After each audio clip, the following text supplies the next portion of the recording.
শিক্ষার্থীদেরকে গ্রেপ্তার নিয়ে বাংলাদেশে অস্থিরতা দেখা দেয়। বিষয়টি নিয়ে ভারত ও বাংলাদেশ সম্পর্কে স্নায়ুযুদ্ধের পরিবেশ তৈরি হয়।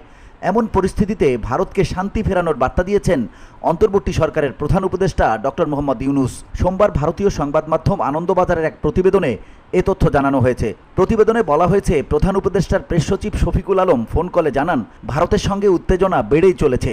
আমরা এই উত্তেজনা প্রশমিত করতে চাইছি। অনলাইনে কৃত্রিমভাবে এই উত্তেজনা ছড়ানো হচ্ছে। তিনি বলেন, আমি ভারতীয় সাংবাদিকদের বাংলাদেশে এসে পরিস্থিতি দেখার আমন্ত্রণ জানাচ্ছি। বিচ্ছিন্ন কিছু ঘটনা ঘটেছে, আমরা তার বিরুদ্ধে ব্যবস্থা নিয়েছি। চট্টগ্রামেও পুলিশি নিরাপত্তা বাড়ানো হয়েছে। প্রেস সচিব বলেন, ইসকনের সব ধর্মীয় নেতাদের সঙ্গে আলোচনা করা হয়েছে। তাদের নিষিদ্ধ করার বিষয়ে কোনো প্রশ্ন কখনো ওঠেনি। ভারতের কাছে ভুল ব্যাখ্যা দেওয়া হয়েছে।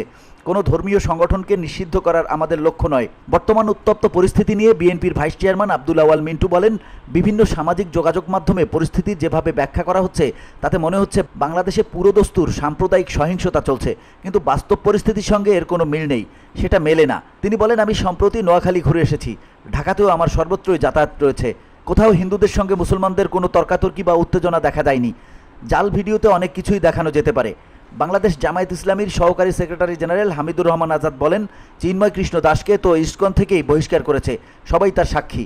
যে ঘটনা ঘটেছে তা হিন্দু ধর্মাবলম্বীর বিরুদ্ধে প্রতিহিংসার ঘটনা বলে আমরা মনে করি না। তিনি বলেন, সনাতন ধর্মের কাউকে আক্রমণ করা হয়নি। আমরা বিশ্বাস করি বাংলাদেশে বিভিন্ন জাতি ধর্ম সম্প্রদায়ের মানুষ থাকবে, সম্প্রীতি থাকবে। VOD Bangla news desk.